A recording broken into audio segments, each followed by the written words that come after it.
That's my best case scenario for the evening. But yeah, because I graduated, I'm living at home because, again, that falls under the subset of anything. And I was at a dinner party with my parents because my social life is on fire. And one of my mom's friends, this older lady, had just gotten back from a trip to South Africa. She felt like talking about it. I don't know, anybody familiar with, anybody heard of South Africa here before? South Africa? Woo! Okay. You know, they've had a couple of spots of bother in their history. Like here and there, just like some rough patches. And so she felt like, you know, sharing her experience about this.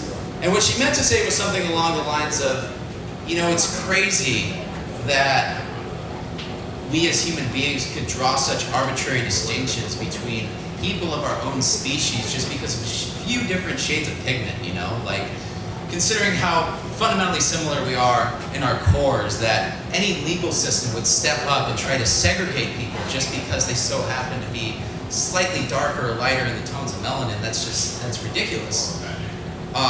She didn't have an English major writing her dialogue, though.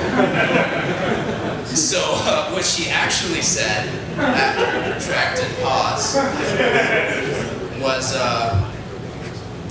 apartheid. That was so weird. In exactly that tone and delivery.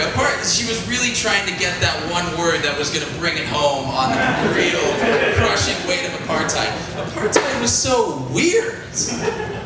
Like she was describing a friend's outfit that didn't quite totally match or something, you know? She's like, oh, Stacy showed up with the flannel, you know, and the plaid, and then the pinstripe pants. That just did not go together, you know? It was like people of different ethnic groups in Johannesburg, South Africa. They totally clashed. It ruined the whole evening for everybody. It was not okay. Well, it's like Nelson Mandela said, you know? It's not that we are too insignificant to make a change in the world. It's that we don't even understand how powerful that we could be if we united as one. Crazy, right? Like, that's insane. But, thanks, back right, wherever you are. It's a nice little slow marinade, like yeah, no, that was an okay joke. Okay, I'm gonna go that way. But you know, every country has their own little peccadillos, you know, their own little, whatever. It's like small things. You know, in Bahrain, if you burp after a meal, it's a sign of a compliment. It's that you enjoyed the meal and you want to give thanks to the host. In Venezuela, it's actually rude if you show up on time somewhere. You're supposed to be somewhere like 15 to 20 minutes late just so you don't appear overeager and weird. And in South Africa, you know, it's decades of institutional racism. Tomato, I mean, glass houses.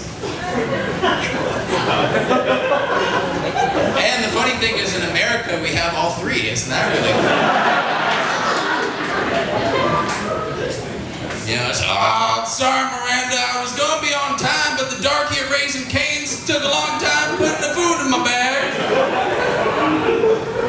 Probably wondering how I was going to feed his 3 kids on this government-mandated minimum starvation wage that disproportionately affects people of color because of the lowering of